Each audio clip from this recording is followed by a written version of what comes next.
ఓం వాగర్ధావివ సంపృక్తో వాగర్ధ ప్రతిపత్తయే జగతః పితరౌ వందే పార్వతీ పరమేశ్వరౌ. కార్తీక మాసం అంటే చాలా గొప్పదైనటువంటి మాసం.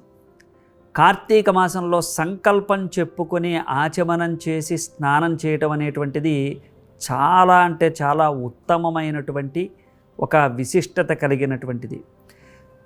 జపం చేసినా, స్నానం చేసినా, దానం చేసినా ఎంతో గొప్ప పుణ్యాన్ని మూటగట్టుకుంటాం. పైగా కార్తీక మాసంలో సోమవారం నాడు నువ్వులు దానం చేస్తే లక్ష్మీ ప్రాప్తి కలగడంతో పాటు ఏ జన్మలోనూ కూడా దారిద్ర్యము లేనటువంటి ఒక గొప్ప జన్మ కలుగుతుందట. అష్టైశ్వర్యాలు కలిగినటువంటి ఇంట్లో పుట్టడం అనేటువంటిది అసంభవంగా మనకి తలపిస్తూ ఉంటుంది. కానీ కార్తీక సోమవారం నాడు కనుక మనం పరమశివుడికి ప్రీతిగా నువ్వుల దానం చేస్తే అత్యంత ప్రీతికరమైనటువంటి ఒక మహదైశ్వర్యవంతులైనటువంటి ఇంట్లో పుట్టేటువంటి యోగాన్ని పొందుతాం. అయితే ఈరోజు 2వ అధ్యాయం ప్రారంభమవుతుంది. చాలా శ్రద్ధగా వినండి. ఇందులో మీకు ఏ సమాచారం మీకు నచ్చింది, అంటే దీని మీద మీరు విన్న తర్వాత మీకు ఏమనిపించింది, వీటి మీద మాకు కామెంట్ రూపంలో తెలియజేయండి. జనక మహారాజు ఈ యొక్క వశిష్ఠ మహర్షిని ఈ విధంగా అడుగుతున్నట్ట. కార్తీక మాస మహిమ విన్నవారికి మనోవాక్కాయ కర్మల నుండి మోక్షం కలుగుతుందన్నారు కదా. మరి కార్తీక మాసంలో సోమవారం గురించి కూడా చెప్పారు మీరు. ఆ సోమవారం గురించి మాకు పూర్తిగా వివరంగా చెప్పండి అని చెప్పాట. అప్పుడు శివుని అనుగ్రహానికి పాత్రుడై శివ సాయుధ్యాన్ని పొందే కార్తీక మాస సోమవారం గురించి చెప్తాను వినండి అని స్నాన దాన జప యజ్ఞాదులు ఎన్ని చేసినప్పటికీ కూడా అశ్వమేధ యాగం చేసినటువంటి పుణ్యఫలితం వస్తుందట. కార్తీక సోమవారం నాడు స్నానం చేసినా, జపం చేసినా, దానం చేసినా ఎన్నో రెట్ల ఫలితాన్ని కలగజేస్తాట కార్తీక సోమవారం నాడు. పరమశివుడు స్వయంగా చెప్పినటువంటి మాట ఏంటంటే ఉపవాసం కానీ, ఒంటిపూట అంటే నక్తం ఉండడం కానీ, రాత్రి మాత్రమే భోంచేయటం, అలాగే తాను అడగకుండా ఎవరైనా పెట్టింది మాత్రమే తిని 4 రోజులు కూడా ఉపవసించటం, అలాగే నువ్వుల దానం చేయటం, ప్రత్యేకంగా సూర్యోదయానికి ముందు స్నానం చేయటం అనేటువంటి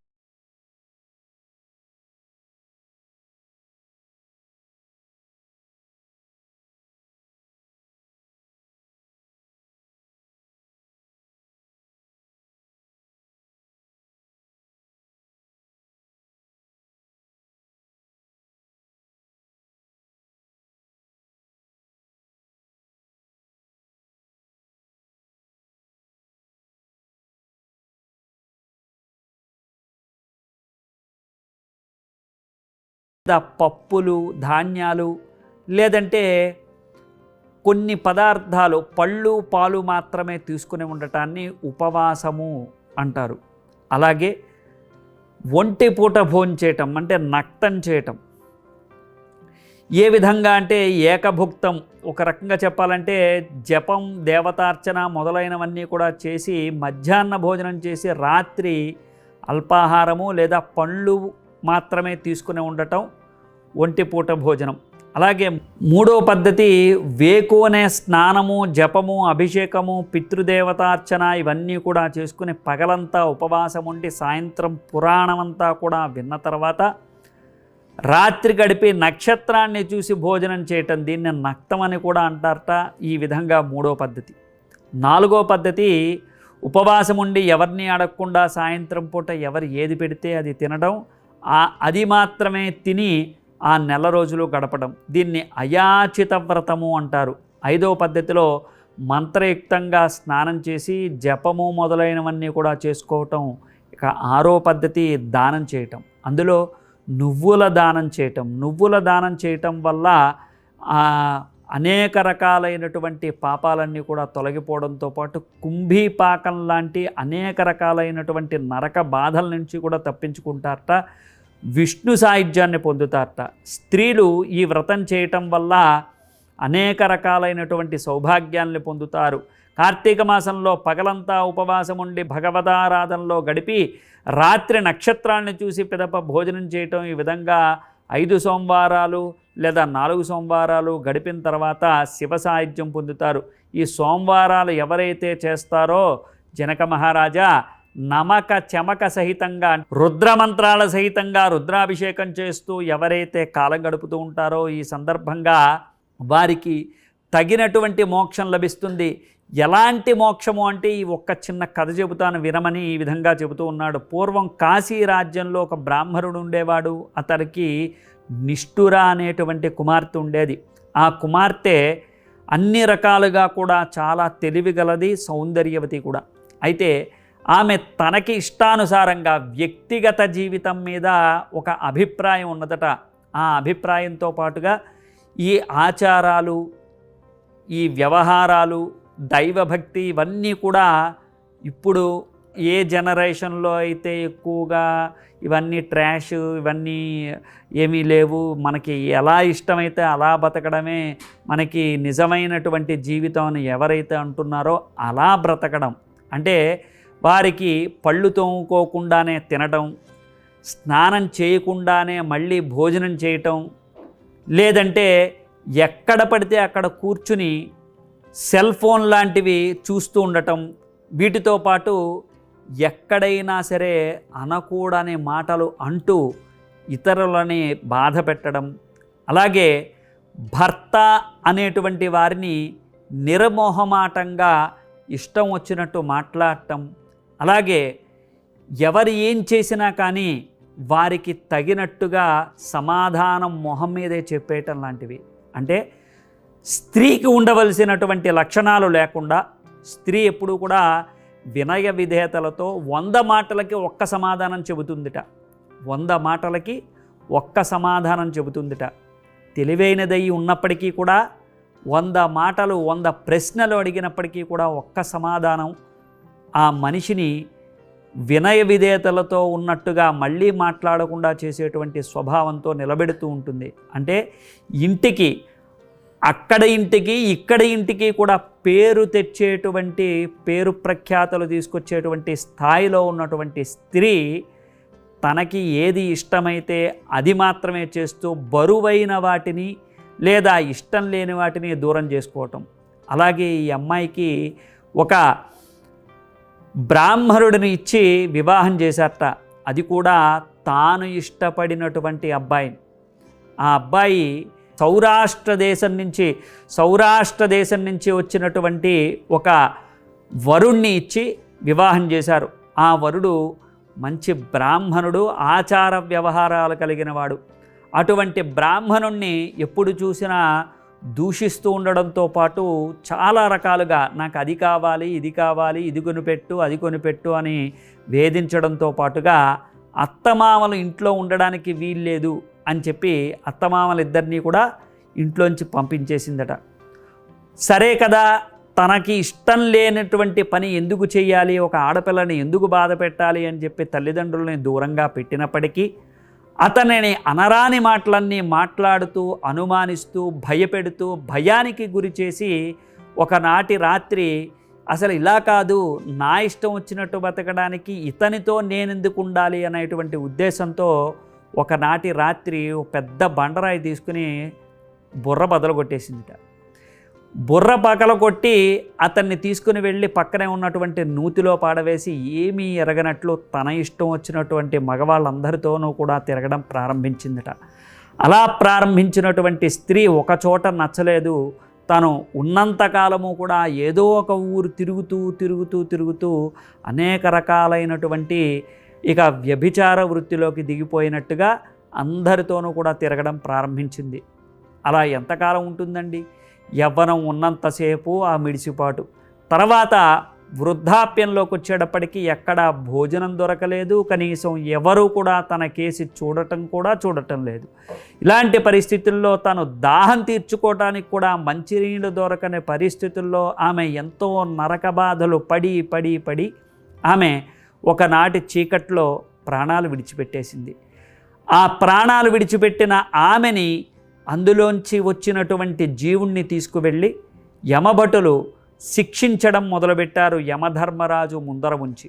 యమధర్మరాజు ముందర ఉంచగా చిత్రగుప్తుడు చెప్పినటువంటి చిట్టా అంతా కూడా చూడగా ఆమె చేసినటువంటి పనులకి, భర్తని అత్తమామల్ని హింసించినందుకు ఒక నిప్పుల కొలిమిలో పెట్టి ఒక నిప్పుల స్తంభాన్ని కౌగిలించుకోమని శిక్ష విధించారట. అంతేకాదు తాను చేసినటువంటి పనికి సలసల కాగే రక్తాన్ని రోజు కూడా మృంగమని ఆమె నోట్లో బలవంతంగా పోసేవారట. అంతేకాదు ఆమె చేసినటువంటి పనికి 2 చేతులు కూడా పైకెత్తి సూర్యకాంతిలో మలమల మాడేటట్టుగా చేసేవారట. అలాగే ఆ జీవుణ్ణి పెట్టినటువంటి బాధ వర్ణనాతీతం.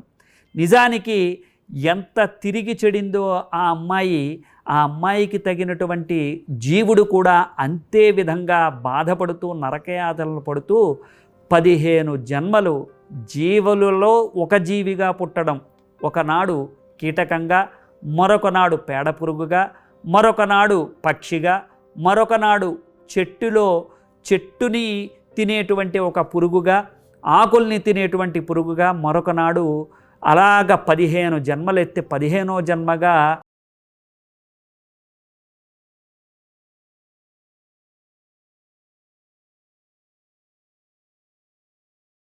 ఉన్నటువంటి పరిస్థితుల్లో ఆ రోజు కార్తీక మాసం సోమవారం నాడు ఒక బ్రాహ్మణుడు తాను ఉన్నటువంటి స్థితిలో ఆ రోజు పూర్తిగా నక్తం చేసి ఆ రోజు పురాణ కథలను విని తాను సంపాదించుకున్నటువంటి పుణ్యంతో మనస వాచా కర్మణ మనోవాక్క ఇంద్రియములు అన్నిటినీ కూడా తన స్వాధీనంలో ఉంచుకున్నటువంటి బ్రాహ్మణుడు సదాచారము పాటిస్తూ తన స్వధర్మాన్ని మర్చిపోకుండా పాటిస్తూ స్వధర్మే నిధనం శ్రేయః పరధర్మో భయావహ అని భగవద్గీత చెప్పినట్టుగా తన ధర్మాన్ని తాను పాటిస్తూ ఇతరులను చూసి నేర్చుకోవటం, ఇతర మతాల్ని తీసుకోవటం, ఇతరుల యొక్క ధర్మాల్ని చూసి మనం కూడా అలా ఉంటే బాగుంటుందని ఈర్ష్యపడడం కాకుండా ఉన్నంతలో ఆనందిస్తూ ఉన్నటువంటి ఆ ఆచరిస్తూ ఉన్నటువంటి తన ధర్మాన్ని తాను ఆచరిస్తున్నటువంటి బ్రాహ్మణుడు ఇంటికొచ్చి భోజనం చేసే ముందు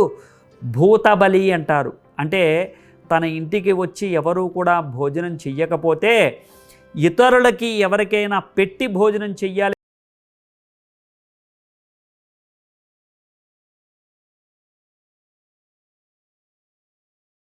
బయట కొంత బలి పెట్టి వచ్చి ఇంట్లోకి భోజనం చేస్తూ ఉన్నట్ట. ఆ సమయంలో అప్పటిదాకా ఆహారం దొరకని ఆ శునకము ఒక్కసారిగా నక్తం చేస్తూ ఉన్నటువంటి ఆ బ్రాహ్మణుడు పెట్టిన బలిని తీసుకోవటం ప్రారంభించిందట. అన్నం తిన్న ఆమెకి పూర్వజన్మలన్నీ కూడా గుర్తొచ్చాయట. ఒకనాడు నేను చేసినటువంటి తప్పులన్నీ ఇవే కదా, దీనికోసమైనా నేను ఇంతకాలం జీవించింది, ఈ భోజనం చేయగానే నాకెందుకు పూర్వజన్మ గుర్తొచ్చింది అని, బ్రాహ్మణోత్తమా నీవు ఎవరవో నాకు తెలియదు, కానీ నిన్ను చూస్తే నాకు దైవం నిర్మించినటువంటి ధర్మాన్ని నేను ఎందుకు పాటించలేకపోయాను అనేటువంటి బాధ కలుగుతోంది. అలాగే నాకు పూర్వజన్మ కూడా గుర్తొచ్చింది, ఎందుకు స్వామి అని చెప్పి అడిగిందిట. అసలు కుక్క ఏమిటి, మానవ రూపంలో మాట్లాడడం ఏమిటి, ఈ కుక్కకి ఏమైంది అని చెప్పి ఆలోచన చేస్తూ నేను సోమవార వ్రతం చేశాను, ఈ వ్రతం ఫలితంగా నీవు బలిని తిన్నావు, అందువల్లనే నీకు ఇటువంటి దుఃఖములన్నీ కూడా తొలగిపోయి పూర్వజన్మ గుర్తొచ్చినట్టుంది అని చెప్పేసి ఆ బ్రాహ్మణుడు చెప్పగానే, బ్రాహ్మణోత్తమ ఏమీ అనుకోకపోతే నీవు చేసినటువంటి పుణ్యంలో ఒక వంతు భాగం నాకు ఏదైనా ధారపోయగలవా అని చెప్పేసి అడిగితే తప్పకుండా ధారపోస్తానని తాను చేసినటువంటి సోమవార వ్రతంలోంచి ఆ వ్రత భాగాన్ని, ఒక వంతు భాగాన్ని ఆ శునకానికి ధారపోయగా ఆమెకి గుర్తొచ్చినటువంటి పూర్వజన్మతో పాటుగా పూర్వజన్మ గుర్తు రావడమే కాదు, నిజానికి ఆమెకి స్వస్వరూపం కూడా ఆమెకి కలిగిందట. ఎలాగా అంటే ఆ శరీరాన్ని విడిచిపెట్టి జీవాత్మ తాను పొందినటువంటి సౌందర్య రూపాన్ని పొంది, మహాత్మా నీవు చేసినటువంటి పుణ్యంలో ఒక్క వంతు భాగం నాకు ఇవ్వడం వల్లనే ఇటువంటి నాకు మంచి పరిస్థితులు వచ్చాయే, ఇక నిజానికి ఎప్పుడైనా సరే ఏ వ్రతంలోనైనా సరే ఇంతటి మహత్తు ఉంటుందో లేదో నాకు తెలియదు, కానీ నీవు చేసినటువంటి వ్రతం మాత్రం సంపూర్ణంగా నీకు సత్ఫలితాన్ని కలగజేస్తుంది.